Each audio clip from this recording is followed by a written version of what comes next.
8:20 झालेले असताना तास काटा आणि मिनिट काटा यांच्यामध्ये किती अंशाचा कोन असेल? हे बघा, छोटा काटा असतो तास काटा, मोठा मिनिट काटा, हे तर सगळ्यांनाच माहिती आहे. फक्त आता एक फॉर्म्युला लक्षात ठेवा. हे उदाहरणं सोडवायला थोडे किचकट असतात आणि हार्ड पण जातात. एकच हा फॉर्म्युला लक्षात ठेवा. कोणता?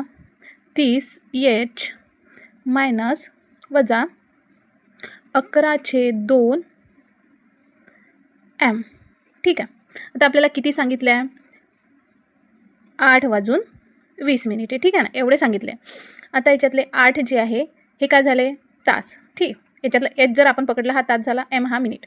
म्हणजे तास झाले 8 आणि मिनिट झाले 20. म्हणजे 30 गुणेला हा एच म्हणजे तास, हा झाला 8 वजा 11/2 किंवा 11/2. एम काय आहे? 20 गुणेला 2.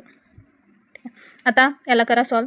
8 24, 240 वजा एक बे 10 20, हे झालं 110. आता 240मधून 110 गेले, हा 4मधून 1 गेला 3, 2मधून 1 गेला 1. किती अंशाचा कोन झाला आहे?